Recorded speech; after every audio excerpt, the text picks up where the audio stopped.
welcome everyone to the Winning Together podcast. This is Shay. I am on fire, Aslet, and I have a very special guest with me. I'm the coach here. Usually we have a clinician. Today we have a Rockstar client. And since we are in the space of recovery and confidentiality, my teammate today, I'll call her the British Knight. And she is a beautiful woman, under 40, and a mom. And a working mom, and has been in recovery. And this podcast is sponsored by I Am Recovery, and that's the program she's working with right now. And she has been gracious enough to come and drop some Rockstar recovery knowledge on the podcast today. My British Knight, welcome. How are you? I'm doing well, thank you. You know, always have to play on your initials, right? Yeah.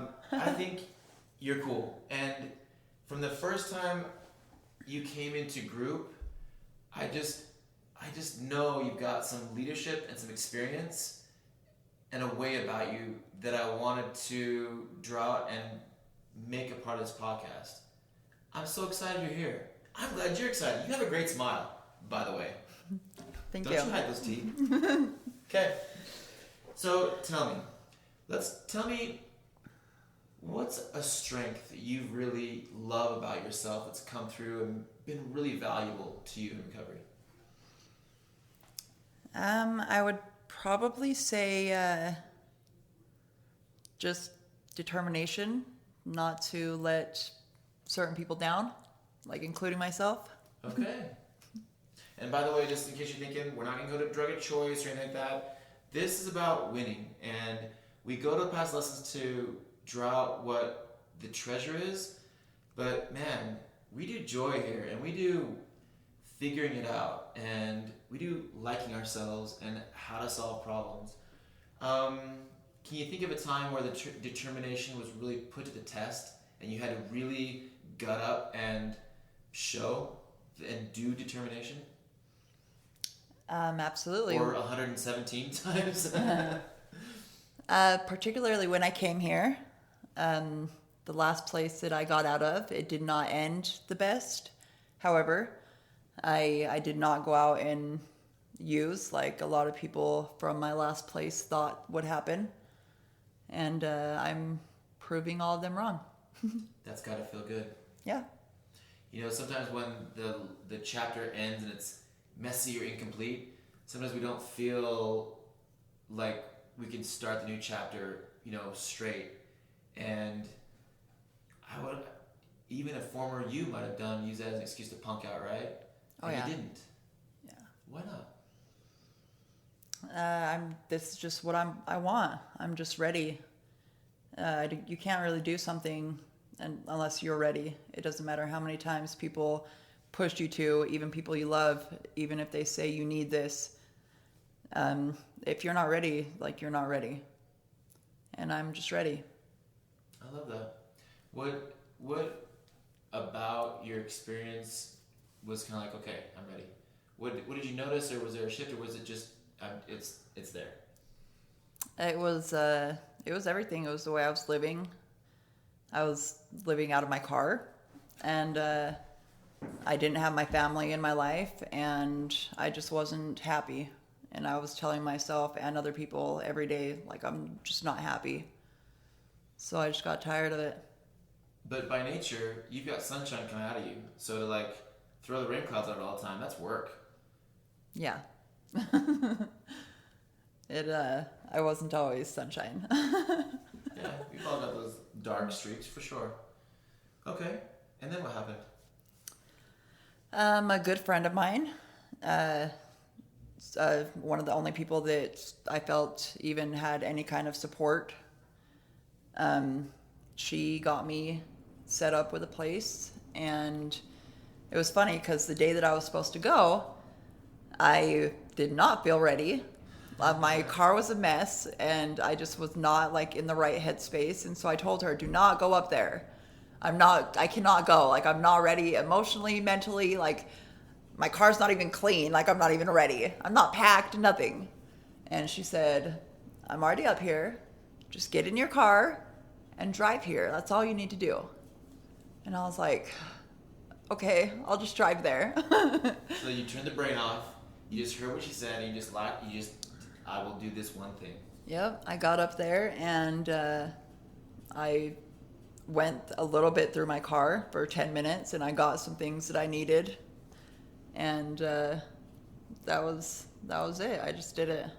I didn't have to clean my car. I just packed a bag and committed. How did you feel as you were walking away from your car to the place you were going to be staying at for the next several weeks? I was nervous. I was more nervous that people wouldn't like me, because I'm kind of, I can be a lot to handle, for sure. But and I was worried about that coming here as well, especially living with a bunch of girls. I don't get along with girls as well as guys, so the first. You get that really cool, tough tomboy, kind of way about you. Yeah, one of the questions that I asked was, "Is it co-ed?" They're all no. I'm all, oh, okay. Bananas. Yeah. Yeah, but it's good. It was a change that I needed. I get along with all the girls that I live with, and it takes work. Good job. Yeah.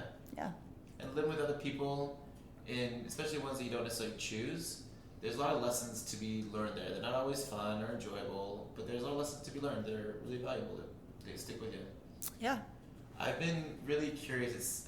I'm finding that in my life, if I'm a little nervous and excited, or a little afraid and excited, that's usually been a good sign.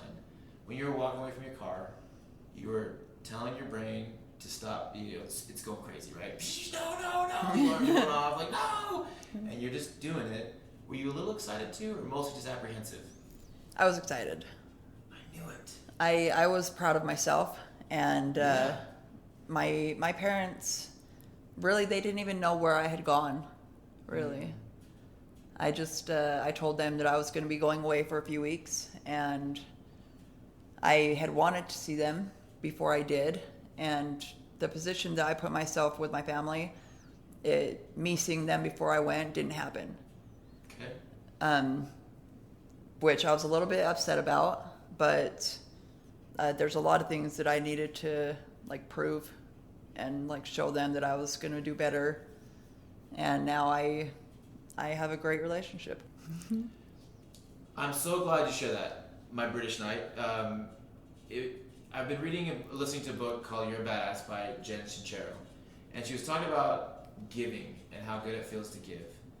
And I've been thinking about how when you have your gifts to give and you give them, the pain that you went through to develop them or earn them, the weeks you spent away from them, determined to show up at that time a transformed you. When you got to be there, was all the pain and struggle, was it swallowed up in the joy you felt of being there with them? Yeah. Yeah, it's a big difference. If you would have asked 4 months ago if I would be able to even sleep at my parents' house, there's no way. Wow. Yeah. That's miracle territory, my friend. Yeah, and now every other weekend, I'm going and spending time with my dad. And my mother is taking very good care of my kids while I'm in this stage. And I even stayed at her house with my kids over last weekend. So what a blessing, and that's got to be really hard. Yes. But it's good. It's progress, baby. It really is. Yeah. That is so 4 months. That is fast. That is lightning. That is rad. Okay, so I'm assuming that you got some leadership gifts and talents. How did that show up? How's that been showing up in your recovery? And don't you punt on me. I know you got the goods. I just take a lot of what I've learned in the past few months, and and I share it with, I guess, the people that I go to groups with and the people that I live with. And I feel like there's a lot that I've learned just because my willingness has been like on point. Like if you're not willing, and I've like thrown myself into this, and so everything that I learn, I usually write down. Okay, that's a good way for you to process. Yeah, yeah. And if I feel like someone needs something that I've been taught, like I'll usually go back to like that reference and share it with them. If it's something that I wrote down, it's something that is for sure meaningful to me. Do you like keep a journal, or do you just kind of keep a notepad with notes in there and ideas? I just take notes. I like to write notes. Yeah, that's rad. Yeah. We were talking about before we got going, just kind of some of the big takeaways where you're at, and we were talking about that thing that people throw around. They say it's a representation of strength, but we know better. Vulnerability. Yes. That is weakness through and through. I mean, serious? No. So tell me about confronting that a little bit. Because that's legitimate. Vulnerability is sucky, and it's awesome, and it can look like weakness, and it is also strength. How have you navigated that? Because if you're sharing stuff with other people, that's vulnerable. And I've noticed that you'll share stuff in groups and put yourself out there, that's vulnerable. How is that transforming from weakness to strength for you? Well, even as we talk about it, like, I raise my eyebrows. It's supposed to be a strength. Right? It's definitely a work in progress. We keep it real here on the Winning Together podcast. That's Yeah. it. I'm very defensive, and I don't like getting vulnerable, like just in probably everything actually. But with the that's where the most pain is. yeah. I'm starting to try to be vulnerable, and it's definitely helped people to like better understand me, and it makes me feel better because then like I don't have to stay so defensive, and my guard is getting down. It's Good in for you. Yeah, it's in progress. I think you've got that gift to see people, right? You can see when they're struggling or hurting and be there for them. But then when you allow it to flip and let you be seen. Yeah, it's definitely easier to help someone with their problems rather than share my own. Oh, yeah. I've always thought that people don't want to hear it. People don't want to hear my problems. So I just deal with it alone. And that's when I start to like accumulate that anger, and what people don't know with me hurts them when it comes to me.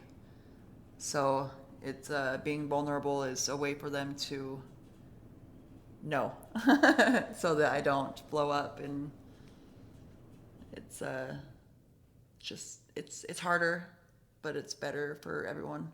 How is that serving you? Um, Don't you give her that smile? it's just progress. Yeah. Like I said, get comfortable being uncomfortable, and it just gets easier. Raise that one still too, huh? Yeah. But it gets easier like every time. So it's just it's being patient with it. Like everyone is in a hurry these days, and it's with how things are, nobody should really be in a hurry. 4 months ago, I was wanting to go see a movie, and now I don't even have the option to do that. So it's definitely a change. Yeah, it is.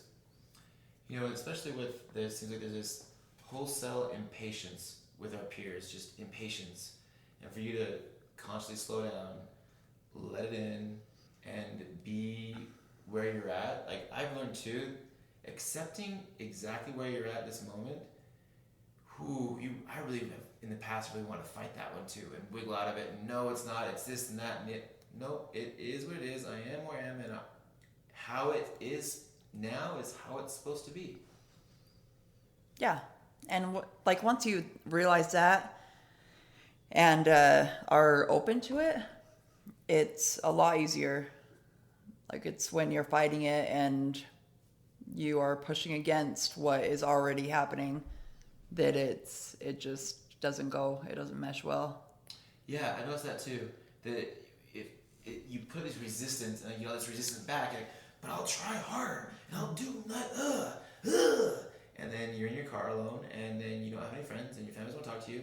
And as you've let it in and kind of relax that, you still have your car, you still have your possessions, you have relationships with your family, you live in a house, you have a good group of people around you that want to be around you.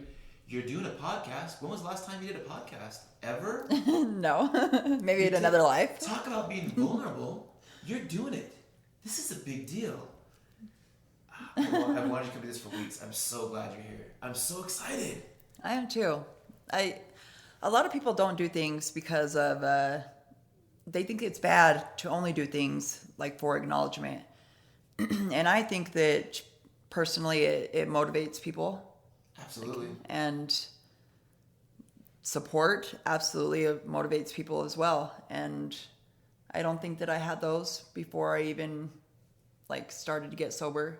Mm-hmm. Those were things that I was missing. And now I have multiple like different families and their support. Like I can go to like this group of people that I went to rehab with, and even the second group of people that I was in rehab with, and the sober living that I'm now in, I can turn to them as well.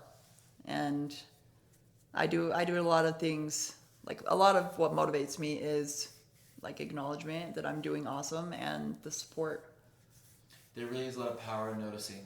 And yeah. I get the impression that you're spending time noticing yourself too. Yeah. That's a big deal. You definitely gain more self-worth. Yeah. You start liking being the British Knight. I like being Shay. I'm on fire. Like I like being that guy, and I've learned, like, you're right. It's not about being better than somebody else. Just noticing yourself is like taking vitamins. It's essential. And some people, you're right, also. Noticing somebody, some people it's like, okay, yeah, cool. But other people it's like, that's a big deal. If you're noticing, and when you're not noticing, that really hurts, right? Yeah. And maybe that's one of the things I see in you is I think maybe we're similar like that, in that way, that me learning how to notice myself has been so transformative. And, you know, going to the quote I was talking about earlier from Jen Sincero's book, You're a Badass, most answers reveal themselves through doing, not thinking. I've spent some time where I'm really in my head. And if you go to your head, you're dead. And now I'm so much more in my body and my life and in where I'm at. Have you found getting stuck in your head too in the past? And are you feeling like you're getting more out and more into your body and your life? And I have definitely always had a problem with overthinking. Yeah. And overthinking leads to assumptions. And I recently learned that assumptions could mean making an ass out of you and I. Don't you love that? I love that. Yeah. Yeah. So I try not to make assumptions, and it definitely is causing less problems for me that I created. And you're a rock star. You're not an ass. And same with me. So when we act like that, it's inconsistent with who we actually are. Right. That's great. In relationships, what I've learned, a really key to healthy relationships is assuming good intent in your partner. So it goes along with that, right? Not assuming, but like, I'm going to assume that they have good intent. And if you're approaching it that way, you give the other person a lot of latitude, and you give yourself to feel good, and not like go into that place where like, rah, rah, rah, rah. That's worked out extremely well for me, is assuming good intent. Yeah. Absolutely. Tell me, what's another area that you've really found yourself leading in or being a source of strength or inspiration for your peers or for your parents or for your siblings or for your kids? So determination, I love that. You say inspiration, right? Mm-hmm. Something that I had this memory on Facebook recently that said basically what I want for my kids and my younger siblings is to learn what not to do. I'm the second oldest. But I've always like protected my older sister. She's a year older than me. And none of them are like me. I'm the one of a kind black sheep. Did you have to break in the parents? Yeah. My older sister's an angel. So's mine. Her name states she's an angel. Let's just say that. But I want them to know what not to do, like what just the things that I've done. Is I don't want them to live the life that I've lived, like in seeing where like I've been in jail multiple times and like using and just not in good places. So something that I want them to take is just to be better. I want them to learn from my mistakes as well as I'm learning from my mistakes. No wonder vulnerability is a whopper for you. Because to open up like that about the really cruddy crud and let that be lessons for people you care about the most, that's a big deal. You know that's some real leadership, right? Like, serious leadership. Yeah. Thanks for going there. I love you for loving you and fighting and smiling and being here. You are a rock star. What's one takeaway you want to share with somebody who's listening that of one of those lessons that you would want them to learn from you to not do?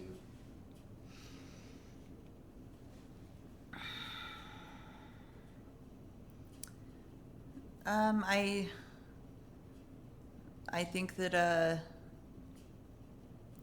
I just think that people should reach out to their support more and not be afraid to ask for help or not dislike asking for help, because that's where I was with it. Like I didn't want to ask for help, and so I didn't. So I continued like on the path that I was on, and there's a lot of like resources and there's a lot of people that support that you don't even know support. So if I would have used that like a long time ago, I mean, I wouldn't be here with you right now, but I probably wouldn't have like had to go through a lot of things that I went to.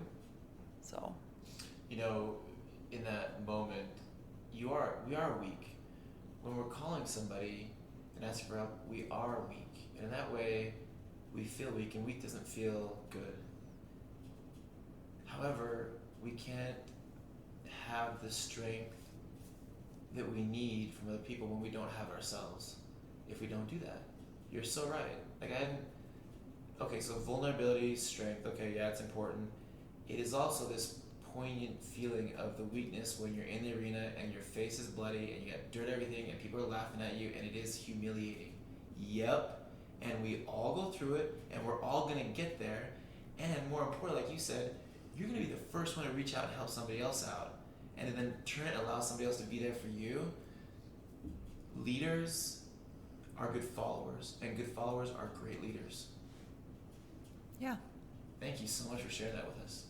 Now, you're really good at sharing quotes, and I didn't ask you to prepare one before, so I know I put you on the spot. But is there a thought you want to end this podcast on, something that's been coming up with for you that you could summarize or paraphrase or make your own and share with us?